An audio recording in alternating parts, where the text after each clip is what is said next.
Hallo, Hallo! herzlich willkommen Iseo Channel. Heute Thema ist, Ja, wie wir uns kennengelernt haben. genau, Und zwar war das heutzutage ganz klassisch über eine Dating-App. genau, wir haben im Internet kennengelernt und ja, wir sind seit einem Jahr zusammen. Ja, heutzutage ist es wirklich nicht einfach, jemanden kennenzulernen, besonders online.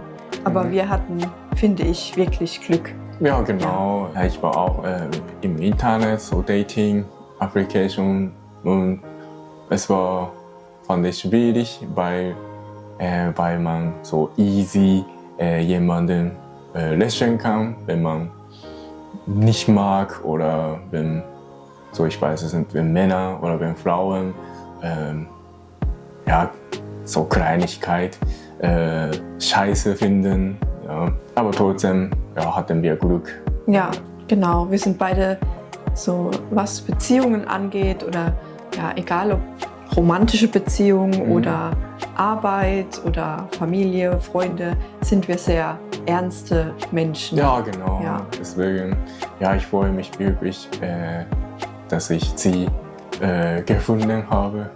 Ja, ich Ja, freue mich ja, auch. genau. Ich habe früher im Restaurant, im Sushi-Restaurant gearbeitet und bei uns haben immer fast nur Männer gearbeitet. Deswegen es war für mich sehr, sehr schwierig, so bei der Arbeit so jemanden zu finden. Und für mich war es, ich war sehr lange in einer Beziehung davor und dann war ich ungefähr 3,5 Jahre Single, bevor ich mich wieder getraut habe oder bereit gefühlt habe zu daten. Und am Anfang ist es schwierig, wenn man die ganze Zeit in einer Beziehung war und nie Online-Dating benutzen musste. Und es ist wie eine andere Welt. Die Leute sind anders. Es ist alles lockerer und komisch geworden. Und deswegen war es für uns doch wirklich Glück. Ja, genau. Als ich in Japan war, habe ich nie so wie Tinder oder Bumble oder so Dating-Application habe ich nie benutzt. Und erst seitdem in Deutschland habe ich erstes Mal benutzt. Ja, ich hatte beide also so natürlich schlechte Erfahrungen hatte ich und noch so nicht Dates, sondern allgemein nette Leute kennengelernt. Zum Beispiel, als ich einen Job gesucht habe, hat jemand mir empfohlen, zum Beispiel so IT-Branche hat jemand gearbeitet und sie hat einfach, ja, du solltest das lernen und solche Info oder Tipp hat sie mir gegeben. Solche Erfahrungen war auch gut, aber meistens hatte ich so schlechte oder Erfahrungen. Genau. Ja, Männer und auch Frauen können schlechte und auch gute Erfahrungen haben. Dann können wir noch darüber erzählen, was wir gemacht haben bei unseren Dates. Was war unser erstes Treffen? Bei der ersten Treffen waren wir im mexikanischen Restaurant. Genau, es war noch warm draußen, ungefähr Ende September, Ja, genau. Anfang Oktober. Ja. Und da konnte man noch gut draußen sitzen und wir haben dann auch draußen gegessen und haben uns sehr gut unterhalten über alle möglichen Dinge. Da hatten wir schnell gemerkt, dass wir die gleichen Interessen haben.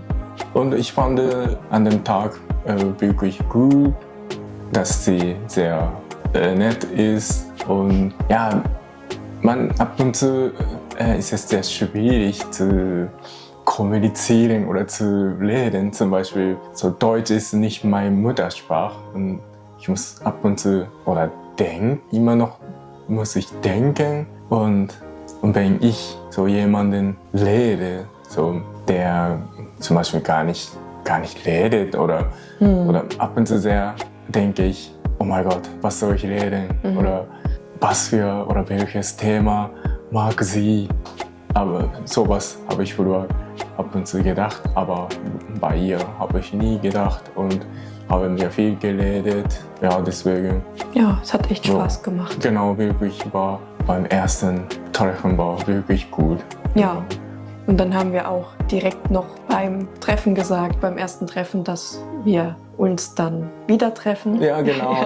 Das finde ich sehr gut für mich, weil Japaner sagen immer, ja, wann treffen wir uns nächstes Mal? Dann, ich sage dir Bescheid. Oder ich weiß, nächstes Mal. Ja, nächstes Mal. Oder ich weiß es noch nicht, deswegen sage ich dir Bescheid. Eigentlich so normal, aber bei Japaner, okay, natürlich, wenn man nicht sicher ist oder wegen Arbeit oder wegen privat mit anderen Freunden, natürlich kann ich verstehen, aber wenn ich so mit Japanern rede und wenn sie oder wenn er sagt, ich sage dir noch später Bescheid, ich weiß es noch nicht, ich sage Bescheid. Ja, wenn sagt meistens, er oder sie hat keine Lust, weil meistens bei mir, ich würde sofort mein Handy sehen oder mein Plan sehen, Kalender sehen, ich habe Zeit. Und dann, ja, am Samstag oder Sonntag oder Freitagabend treffen wir uns. Ja, würde ich sagen, aber meiste Japaner sagen, weiß ich nicht, ich sage dir Bescheid. Dann meistens nein. Genau. Ja, das ist so der kulturelle Unterschied. Ja, genau. Ich bin es gewohnt, dass wenn man sagt hier in Deutschland, ich gebe dir Bescheid, dann, also ich persönlich bin so, ich gebe dann wirklich Bescheid. Ja, genau. Und ich erwarte eigentlich auch von anderen Menschen, dass sie auch so sind. Aber natürlich ist nicht jeder so, aber es ist natürlich sehr höflich oder Ja, genau. hat einen guten Charakter, wenn man so etwas macht. Und daran musste ich mich auch erstmal, als ich in Japan war, daran gewöhnen, wenn Leute das zu mir gesagt haben und ich habe nie wieder was von ihnen gehört. Ja, genau, meistens. Ja, bestimmt bei anderen Video erklären wir oder erklärt sie so, was sie in Japan gemacht hat oder erlebt hat. Genau, und dann beim zweiten Date waren wir Kaffee trinken, da hast du mir ein schönes Kaffee gezeigt. Genau, zweites Mal war Kaffee. Eigentlich kenne ich nicht so viele Cafés in Mannheim. Ja, aber ich denke, wo wir waren, finde ich wirklich schön und sehr angenehm. Ja, und das dritte Mal waren wir dann bei mir im Ort spazieren und dann auch noch am Fluss waren wir gesessen. Es war auch sehr schön. Ja. Ja, und wir haben uns dann auch immer mit den Ideen, was wir machen, abgewechselt. Genau. Und danach ungefähr, ich weiß nicht mehr, 6, 7, 8 Mal haben wir dann zueinander gesagt, wir möchten gerne offiziell zusammen sein. Ja, deswegen bin ich wirklich froh. So seit einem Jahr haben wir schon viel gemacht, zusammen gemacht. Deswegen haben wir uns entschieden, dafür ein Video zu machen. Genau. Ja, dann bedanken wir uns fürs Zuschauen. Genau, vielen Dank fürs Schauen und wir freuen uns darauf, wenn ihr so eure Erfahrung oder eure Beziehung, ich weiß es nicht, vielleicht mit Japanern, mit Asiaten oder wenn ihr internationale Beziehungen habt, wir freuen uns zu hören oder zu lesen, deswegen kommentiert bitte bei uns, wir lesen gerne eure Erfahrung. Dann wir sehen uns nächstes Mal. Ja, bis nächstes Mal. Ciao. Ciao.